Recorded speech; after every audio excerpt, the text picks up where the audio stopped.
Morning dear students, Gayatri विद्या मंदिर माध्यमिक विद्यालय सांसद के यूट्यूब चैनल पर आप सभी का पुनः हार्दिक स्वागत है। आज हम 10वीं क्लास के विज्ञान विषय का 7वां पाठ डिस्कस करने जा रहे हैं। इस पाठ का आधारित आज अपना वीडियो लेक्चर 8वां है। टॉपिक आपका दे रखा है परमाणु सिद्धांत, तत्वों का आवर्ती वर्गीकरण एवं सामान्य गुणधर्म। क्या क्या बेसिक प्रॉपर्टी होती है, किस प्रकार से एग्जिस्ट करते हैं, काफी चीजों को उसमें अपन डिस्कस करेंगे। तो नॉर्मल से क्वेश्चन है कि इस आवर्त के अंतर्गत अपन तत्वों कई प्रकार के गुणधर्म को स्टडी करते हैं। तो कल आपने एक पिछले वीडियो लेक्चर में देखा था कि परमाणु की त्रिज्या क्या होती है, परमाणु की आयनिक त्रिज्या क्या होती है, आयन एंथैल्पी क्या होती है, इलेक्ट्रॉन लब्धि क्या होती है, विद्युत ऋणता क्या होती है, संयोजकता क्या होती है। ये बेसिक इसकी क्या है, गुणधर्म है। कुछ ऐसे स्पेशल इसके कैरेक्टर दे रखे आवर्त के, उसको अपन स्टडी करते हैं। तो अपन जनरली जानते हैं, पिछले वीडियो लेक्चर में अपन ने देखा भी था कि परमाणु की त्रिज्या क्या होती है। तो आपने देखिए, एक तो इस पाठ के अंदर आपने देखिए क्या परमाणु सिद्धांत को स्टडी किया, परमाणु सिद्धांत में परमाणु मॉडल, परमाणु मॉडल अलग ही वैज्ञानिक ने अलग अलग मॉडल को स्टडी किया। परमाणु सिद्धांत वर्तन में क्या किया है, किस प्रकार से परमाणु विकसित करते हैं, कौन इलेक्ट्रॉन बनते हैं, किस प्रकार से, और उसके बाद में परमाणु के मॉडल। दूसरी बात, तत्वों के वर्गीकरण के अंतर्गत आपने देखी वर्गीकरण को पढ़ा। उसमें आपने पढ़ा है एक तो अलग अलग वैज्ञानिक ने अलग अलग प्रकार से तत्वों का वर्गीकरण प्रस्तुत किया, जिसमें आपने देखा था डाबरिन के तरीके, स्टक नियम, मेंडल की आवर्तसारणी और आधुनिक आवर्तसारणी बहुत देखी।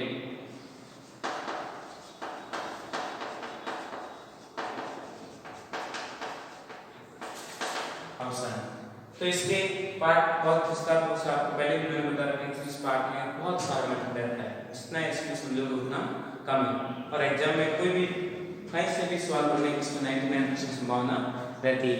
तो काफी चीजों को डिस्कस करते हुए अब लगभग अपने ये पार्ट एंडिंग अंतिम क्षणों में, एक तो आज अपन काफी चीजों को आज स्टडी करेंगे और एक वीडियो लेक्चर का कल ये पार्ट क्या हो जाएगा, आपका फिनिशिंग हो जाएगा।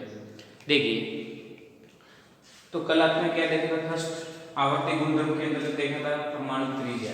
परमाणु त्रिज्या क्या होती है, जब किसी परमाणु के नाभिक से बाह्यतम कोश में उपस्थित इलेक्ट्रॉन के मध्य की दूरी, कल क्या बताया, जब किसी परमाणु के नाभिक, न्यूक्लियस मतलब नाभिक से बाह्यतम कोश में उपस्थित इलेक्ट्रॉन, बाह्यतम कहीं पे भी उसके बाह्यतम कोश में उपस्थित इलेक्ट्रॉन के मध्य की दूरी क्या है आपकी, परमाणु त्रिज्या। नाभिक और बाह्यतम कोश के इलेक्ट्रॉन के मध्य की दूरी परमाणु त्रिज्या कहलाती है। इस चीज को आपको रिप्रेजेंट करके बता रही है आपकी परमाणु त्रिज्या। फिर आवर्त में देखते हैं कि ऊपर से नीचे की ओर जाते हैं। आवर्त सारणी में आपको ये भी बताया कि ऊपर से नीचे की ओर जाते हैं तो परमाणु त्रिज्या बढ़ती है। क्यों? क्योंकि इसमें कोषों की संख्या क्या होती है, इंक्रीमेंट होती है, कोष बढ़ते हैं ऑटोमेटिकली। पहले 1 सेल, 2 सेल, 3 सेल, कोषों की संख्या बढ़ने के साथ परमाणु से नाभिक से इलेक्ट्रॉन क्या होते रहते हैं, दूर बढ़ते रहते हैं। जैसे जैसे दूर बढ़ेंगे, दूरी बढ़ेगी परमाणु को नाभिक को इलेक्ट्रॉन के मध्य की, तो वैसे वैसे परमाणु त्रिज्या ऑटोमेटिकली क्या होती है, बढ़ती जाती है। दूसरी बात, बाएं से दाएं पर परमाणु त्रिज्या क्या होती है, घटती हुई बताई गई थी। क्यों? क्योंकि आप देखते हैं प्रभावी नाभिक के आवेश बढ़ जाता है, प्रभावी नाभिक के आवेश बढ़ने के कारण उसमें प्रोटॉन की संख्या क्या होती है, इंप्रूवमेंट होती है, और उसकी वजह से के फैक्टर डायरेक्ट इनडायरेक्ट इसको प्रभावी नाभिक के आवेश बढ़ने से परमाणु त्रिज्या भी बढ़ जाती है।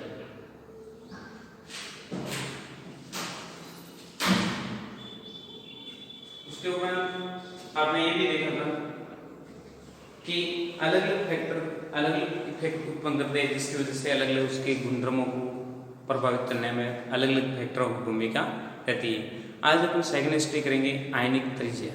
देखिए, आयनिक त्रिज्या क्या होती है, जब किसी परमाणु द्वारा इलेक्ट्रॉन को ग्रहण किया जाता है या त्याग किया जाता है तब आयन का निर्माण होता है। और आयन की त्रिज्या क्या कहलाएगी? आयनिक त्रिज्या कहलाती है।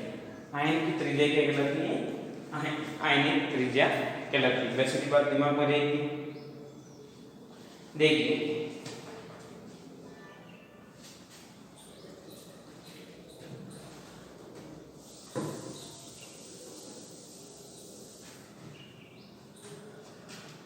आप जनरली जानते हैं कि जब किसी परमाणु द्वारा इलेक्ट्रॉन को ग्रहण किया जाता है, या त्याग किया जाता है, देन आयन बनते हैं और आयनों की त्रिज्या आयनिक त्रिज्या कहलाती है। जब परमाणु इलेक्ट्रॉन को ग्रहण करता है तब आपका क्या बनता है? धनायन। क्या बनता है? धनायन। इलेक्ट्रॉन का त्याग करता है तब क्या बनता है? धनायन। और इलेक्ट्रॉन को ग्रहण करेगा तब क्या बनेगा? आपके ऋणायन। ये बात जरूर दिमाग में रखने नेसेसरी है। जब इलेक्ट्रॉन का त्याग किया जाता है तब हमेशा आपके धनायन बनेगा, और इलेक्ट्रॉन ग्रहण करेगा तो क्या बनेगा? ऋणायन। एग्जाम्पल बेस पे सोडियम मान लो बाइक उसमें एक इलेक्ट्रॉन, आप जानते हैं सोडियम का परमाणु मॉडल प्रथम सेल में 2 इलेक्ट्रॉन, द्वितीय सेल में 8 इलेक्ट्रॉन,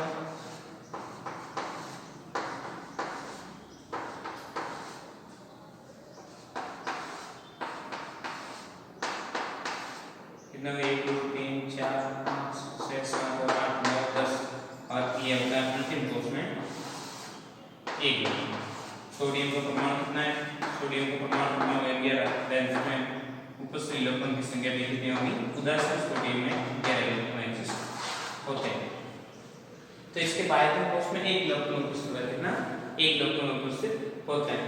जब किसी विशेष कंडीशन में 1 इलेक्ट्रॉन का सोडियम त्याग करता है और त्याग करने पर 1 इलेक्ट्रॉन इससे क्या होगा? बाहर निकलेगा, और 1 इलेक्ट्रॉन बाहर निकलता है, इसका मतलब क्या हो गया? इसमें या तो यहाँ पे प्लस या यहाँ पे प्लस होता है, आप दर्शा सकते हैं। यहाँ पे लिखते हैं तो फिर वहाँ लिखने की जरूरत नहीं, और वहाँ पे लिखते हैं यहाँ पे लिखने की जरूरत नहीं, जहाँ पे भी आप सुटेबल वहाँ पे लिख सकते हैं। तो इसमें एक सोडियम में इलेक्ट्रॉन त्याग था, तो सोडियम पे क्या है? पॉजिटिव आवेश, और जैसे ही पॉजिटिव आवेश आता है तो वैसे वैसे आप जितने इलेक्ट्रॉन सोडियम त्यागता है, कोई भी परमाणु इलेक्ट्रॉन को त्यागेंगे, वैसे वैसे धीरे धीरे कोषों की संख्या क्या होती है? डिक्रीज होती है। कोष क्या होते हैं? घटते हैं, और कोष घटने के साथ में परमाणु की त्रिज्या क्या होती है? धीरे धीरे कम होती है। उदासीन परमाणु की तुलना में धनायन की त्रिज्या क्या होती है? कम होती है। जबकि ऋणायन में देखोगे इलेक्ट्रॉन क्या करेगा? ग्रहण करेगा। ग्रहण करेगा, तो इलेक्ट्रॉन को ग्रहण करने के लिए कोष धीरे धीरे क्या होंगे? इंप्रूवमेंट होंगे। तो ऋणायन की त्रिज्या हमेशा बड़ी होती है उदासीन की तुलना में, और धनायन की त्रिज्या क्या होती है? छोटी होती है। तो आपको एक लाइन कंपेरिजन के रूप में आपको मैं बता दूं, तुलनात्मक रूप से उदासीन, ऋणायन और धनायन परमाणु की त्रिज्या की बात करें तो क्या होगा? उसको देखिए।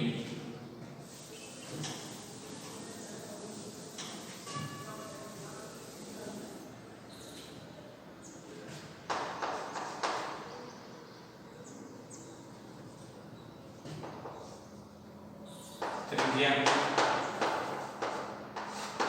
का क्रम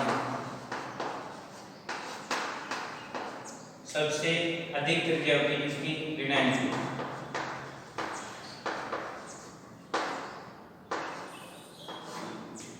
ऋणायन बनेगा उसकी त्रिज्या क्या होगी? हमेशा अधिक ऋणायन।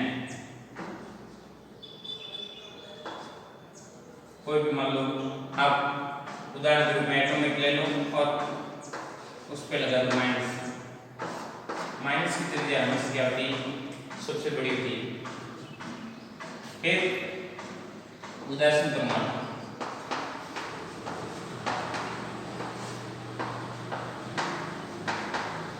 आवेश रहित, और सबसे छोटी त्रिज्या होती है धनायन की। इसकी धनायन की।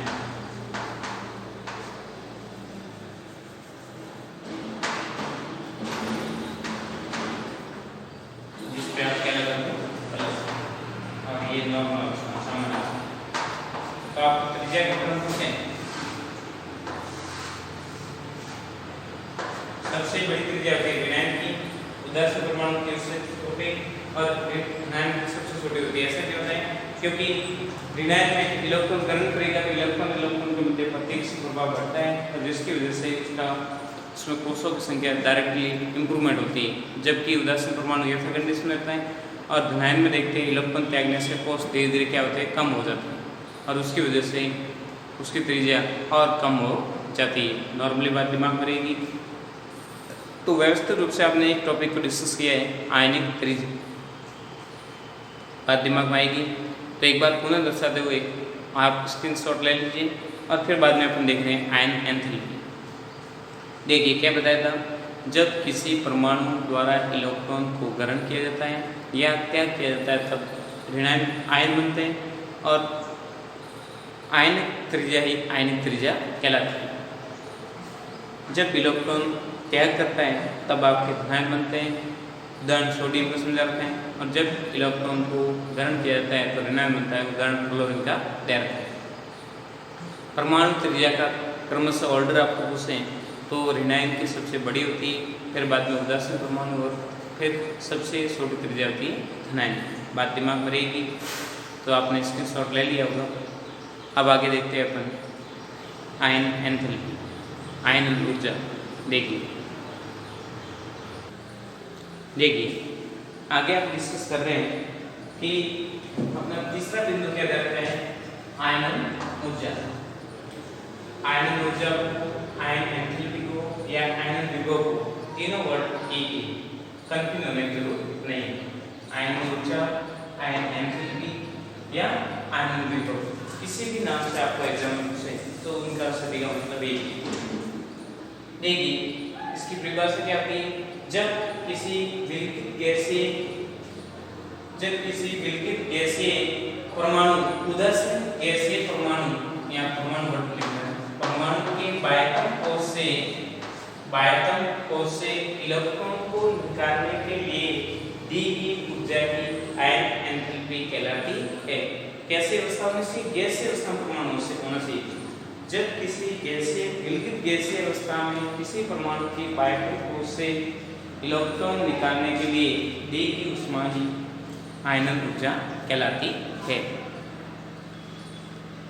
नॉर्मल बात दिमाग में रहेगी कि मान लो कोई भी परमाणु दे रखा, उसको पहले गैसीय अवस्था में लाओ और फिर बाद में आप ऊर्जा लगाओगे और उससे इलेक्ट्रॉन निकलेगा, वो क्या कहलाएगी, आपकी आयनन ऊर्जा कहलाती है।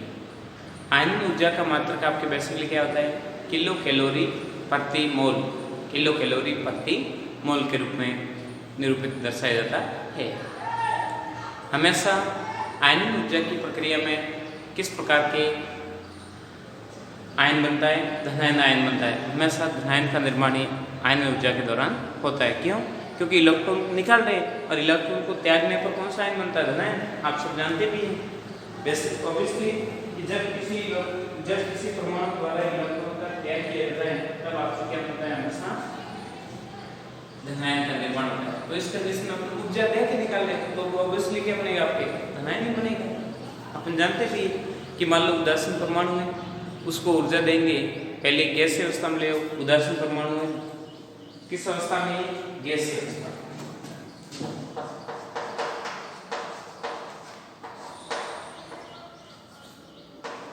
गैसीय अवस्था जब किसी उदासीन परमाणु को गैसीय अवस्था में लाते हैं, जब किसी विलगित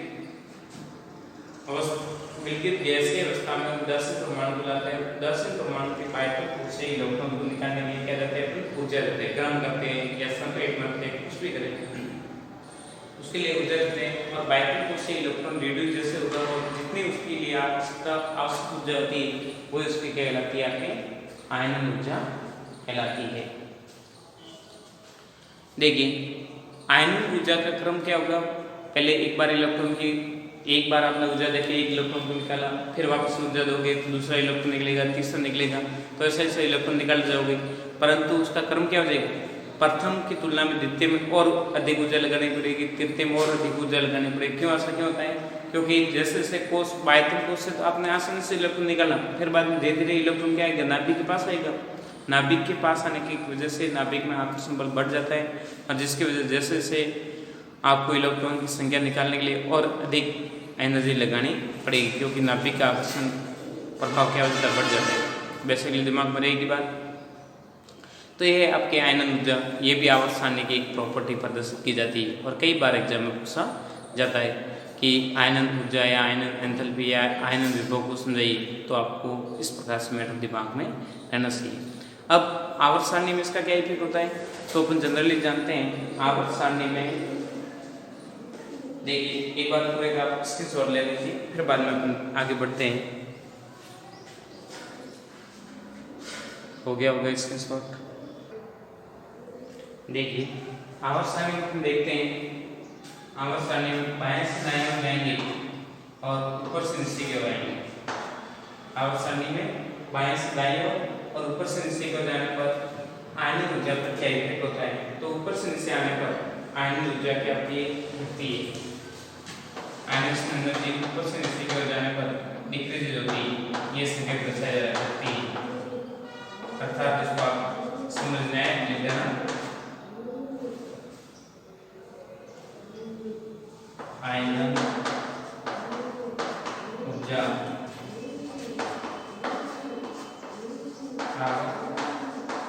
सारणी में ऊपर से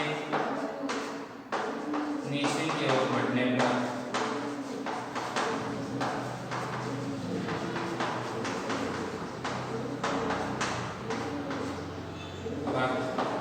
घटती है।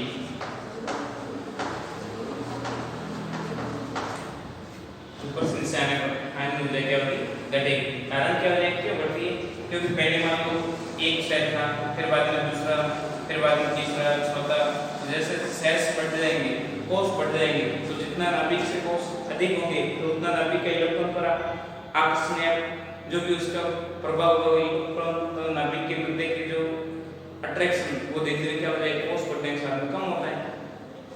तो कोष बढ़ने के साथ में नाभिक के इलेक्ट्रॉन के मध्य का विस्फोट कम हो जाता है, जिसकी वजह से उनमें क्या होता है, आसानी से बाहर से अपने इलेक्ट्रॉन निकाल सकते हैं। कारण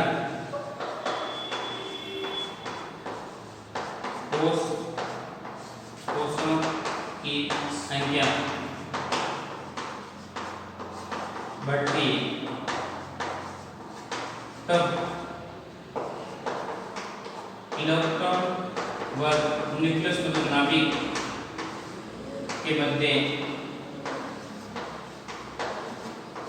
आकर्षण बल कम हो जाता है।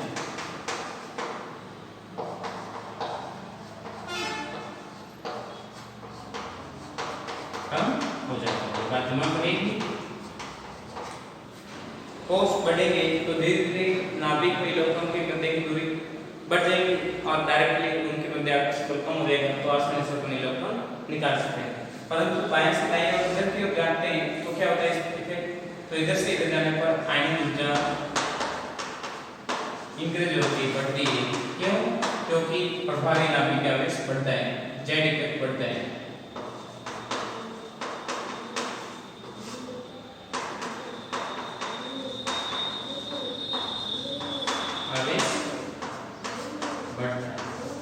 तो ये आपको दिमाग बात रखने से कि आवर्त सारणी में किधर से किधर जाने पर आयनिक ऊर्जा बढ़ती है, घटती है। तो बेसिकली छोटे छोटे चीज़ें आपको ध्यान में रखते हुए अपने मैटर को कवर कर सकते हैं। तो आज अपने दो टॉपिक को कवर किया है, आयनिक ऊर्जा को और आयनिक त्रिज्या को। आयनिक त्रिज्या और आयनिक ऊर्जा दोनों को व्यवस्थित रूप से समझे, स्टडी करें। किसी भी प्रकार कंफ्यूजन, डाउट और डायरेक्ट पूछ कर उससे समस्या का समाधान करें। इंपॉर्टेंट बात यह, गायत्री विद्या मंदिर यूट्यूब चैनल को आपने सब्सक्राइब नहीं किया, सब्सक्राइब करें, लाइक करें, ताकि अपलोड होने वाले नए वीडियो तथा नया नोटिफिकेशन आपको मिलता रहेगा, ताकि आपकी पढ़ाई कंटिन्यू बनी रहे, घर पर रहे, सुख से रहो, अपना काम करते रहे। थैंक यू, धन्यवाद सो मच।